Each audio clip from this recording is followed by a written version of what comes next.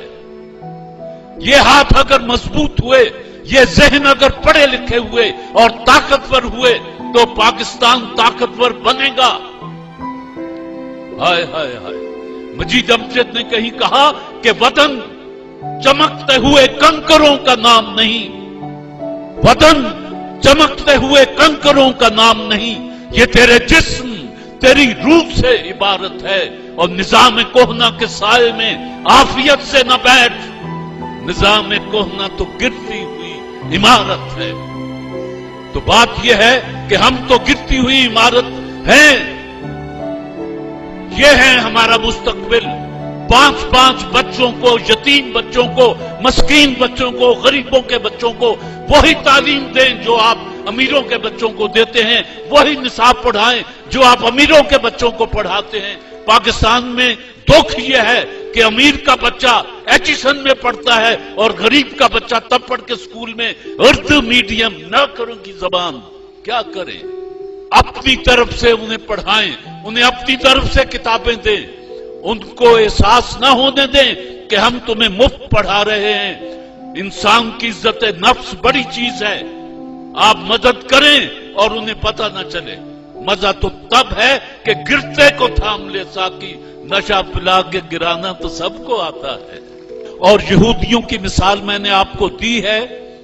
پاکستان میں بلوچستان کے ڈاڈر سے لے کر، گوادر سے لے کر چترال کے گاؤں کے بچے تک ایک ہی اگر نظام تعلیم ہو جائے تو میں آپ کو یقین دلاتا ہوں کہ پاکستان 10-20 سال میں اقوام عالم کو لیڈ کرنے کی پوزیشن میں آ جائے گا. شرط یہ ہے کہ 18 کروڑ میں سے صرف 5% کو حاکمانہ غرور نہ دو، 95% کو غربت نہ دو، ان کو جہالت نہ دو، ان کو اردو میڈیم کہہ کے نفرت نہ کرو. تمہاری اپنی ثقافت، تمہاری زبان، تمہارا ادب، ہر چیز تمہاری جو ہے وہ یہ 5% کھا رہے ہیں، نوچ رہے ہیں گدوں کی طرح. اور 95% کے پاس نہ رات کو کھانے کے لیے روٹی ہے، نہ اس کے گھر دیا جلتا ہے. اور بجلی اردو شاعری کے روایتی محبوب کی طرح کبھی آتی ہے کبھی جاتی ہے. ہم بھی عادی ہو گئے ہیں. آؤندیے تے آئے بسم اللہ، جاندیے تے در وڈے مجھا. سیدھی بات ہے، کیا کریں؟ اور زراعتی ملک ہے، گندم باہر سے آتی ہے. زراعتی ملک ہے، چاول باہر سے آتا ہے. زراعتی ملک ہے، دودھ باہر سے آتا ہے. ذرا ماحول بوجھل سا ہو گیا ہے. میری طرح کا ایک بندہ تھا، اس کو تقریر کرنے کا بڑا شوق تھا.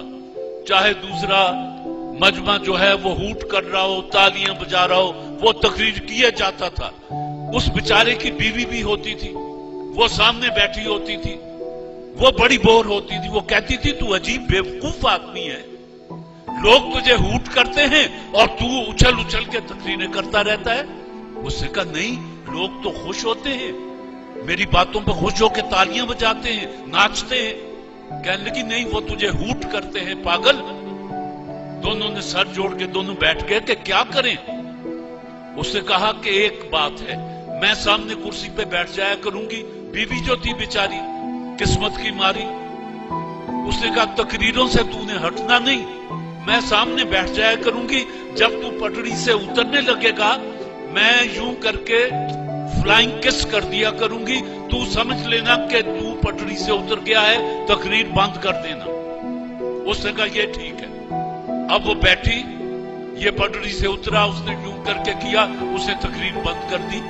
دوست 2-3 تھے، انہوں نے کہا یار تو عجیب پاگل آدمی ہے، تیری بیوی خوش ہو کے یوں کر کے کرتی ہے، تو تقریر بند کر دیتا ہے. اس نے کہا نہ، میں پنڈوں نہیں آیا، مینوں بیوقوف نہ سمجھو.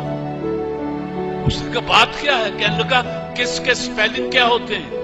KISS. اس نے کہا کیا بنتا ہے انگریزی میں؟ Keep it short, stupid.